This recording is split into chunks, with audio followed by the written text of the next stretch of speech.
Hey, what's going on? My name is Daniel Calderon and welcome back to Corner Talks. Upon reading a lot of books this pandemic, I've come across one that has really shaped and inspired my career going forward, and that is Crush It by Gary Vee. Gary Vaynerchuk is a serial entrepreneur, and you might know him from these viral YouTube videos that he's always creating, telling people how to hustle, telling people how to be patient, telling people that life is long, contrary to the belief that life is short.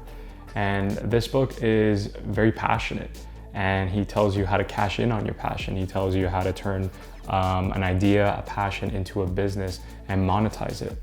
He explains how branding is very important, especially in today's world with social media, and how easily accessible it is to make it aware and make it exposed to so many individuals around the world. I was recommended to watch Gary Vee's channel by a friend because he understood how passionate I was. He understood how much I love filmmaking and how much I wanted it to make it a full-time job. And he would tell me that this guy, Gary Vee, looking at his videos, that's all he's about, turning your passion into a business. But what he's trying to say is do what you love and you'll have a higher chance of not only success, but happiness. Regarding starting a business, there are gonna be challenges. There are gonna be some high moments. There's a lot that I have to learn. I'm not even close to where I want to be in that sense. But I really appreciate his message, and he's almost like a voice for the millennials, for the people of this generation that for the first time is exposed to the internet and growing up with the internet, don't know how to use it or use it to its full potential. And I admit I was in a situation like that for a very long time. Even though I'm still learning, I was in a situation where I didn't understand social media or the power of it. I've met a lot of great people through social media, through conversations and direct messages on Instagram and LinkedIn, a lot of great professionals. Looking back on what he had to say, and after reading this book, these are my highlights of what it is and what it takes to make your passion your new brand. This first one may be very difficult for some. It may be even easy to identify what your passion is. I know there are many people, especially on YouTube, that have talked about this before. What is passion? How do you define it? And how do I seek it? And if you're watching this video and maybe you're not sure what your passion is, I can tell you two things. Your passion is essentially something that you're obsessed with. You're constantly thinking about every time you wake up or every time you go to bed. There is not one waking moment where you're not thinking about whatever it is you're passionate about. For me, I discovered my passion because I started to go back on what I was kind of obsessed with or what I was thinking about so often that I couldn't really let go. And that is movies. Movies have always been associated, have always been around in my life since I was literally born.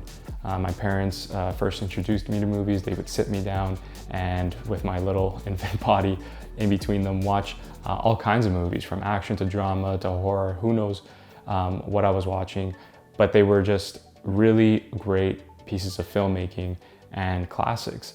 And to this day, I still enjoy movies with my family, with friends, and with many other people that I meet because of this original passion that I had since I was a child. Now, if you can't really look back in the past or identify in the present, pinpoint what it is you're truly obsessed with, there's this thing floating around the internet where they say your passion finds you. And I can relate to that as well with regards to drawing. I had no interest in drawing. I had no interest in creating artworks by hand. I was always a person that enjoyed filming and photography, videography, editing, things like that. During this pandemic, what it is my sister, she gave me her old sketchbook from high school that had a bunch of blank pages in it. Quite literally, the passion found me because she handed it over and said, if you're bored or if you have nothing to do, here's a sketchbook, do some drawings. And we always jokingly say, she's telling me, but if you're gonna do it, make sure that they're good drawings. And again, I've never drawn before in a long time, probably since I was 15 in grade 9. The first one was probably Iron Man, and I just draw the outline, I draw the sketch of him, this character. Once I kind of finished the sketch and I was getting, encouragement, I guess I passed the approval test from my sister. She said, wow, you can really draw. That passion kind of found me in the sense where I realized that, hey, I have a little bit of a skill here. Let me capitalize on it. Let me just really hone in on it and see how far I go. So that passion with regards to drawing was really organic, really just out of the blue. I really didn't have to think about it. I just discovered over the last 10 months that, hey, I can draw, I can really create the characters or bring them to life, the ones that I really enjoy. And I'll share more videos with you guys on my snippets of my sketchbook and all the drawings I've been doing. I'm really excited about those. I do want to mention that when I refer to discovering your passion, it has nothing to do with finding something that you can make money off of. I just mean the first step towards happiness is discovering what it is you really love to do and what fulfills you, what brings you satisfaction. So whatever you do, please ensure that your passion is something that you enjoy and not something that you're picking for the sake of it. All right, so you found your passion and you're one of those people where you want to monetize it, where you have the ambition to start a business.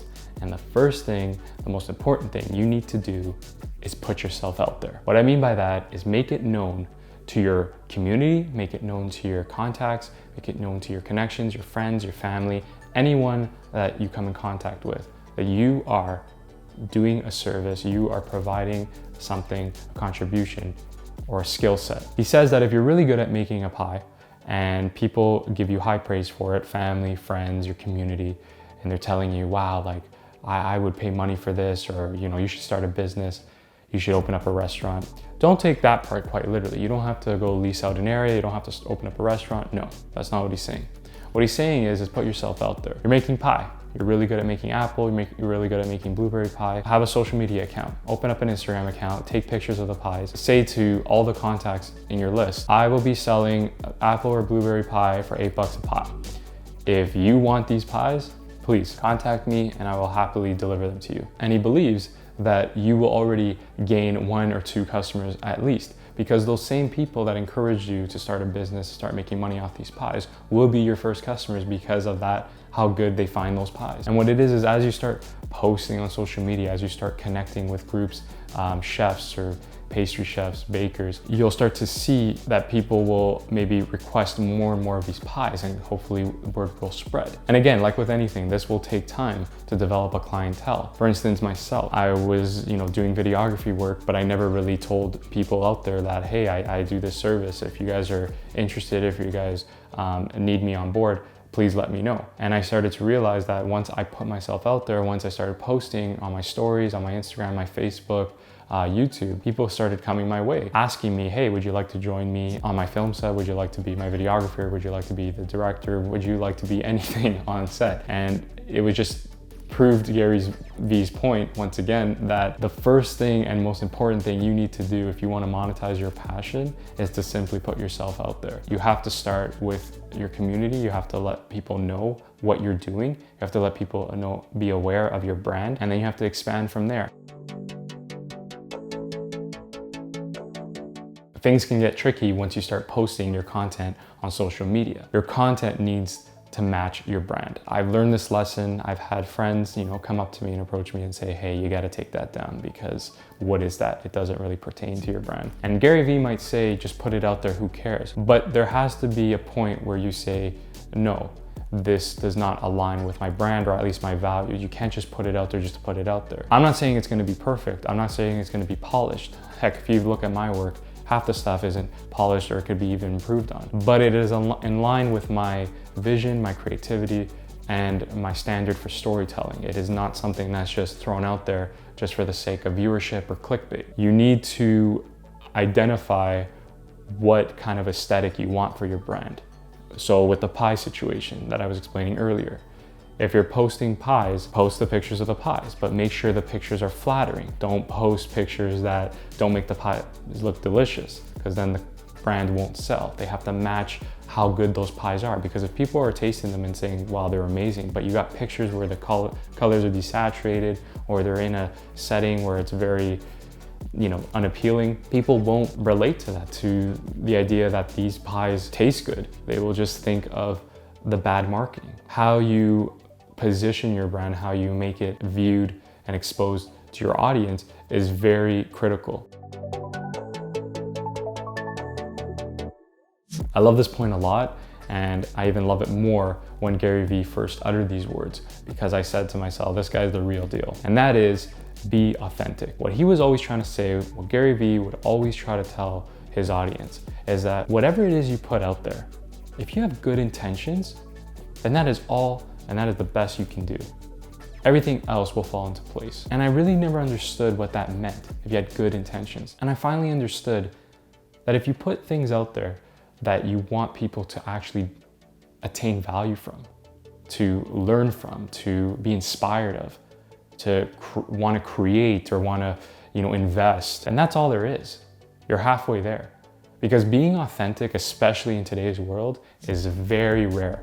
There are a lot of people out there that will scam you. There's a lot of people out there that will trick you because they want you to buy their product. And again, people might say maybe it's the stuff you're watching, but it's more common than you think. And it's a lot of people are struggling with it. Authenticity is very critical, very crucial. It will keep your brand lasting forever.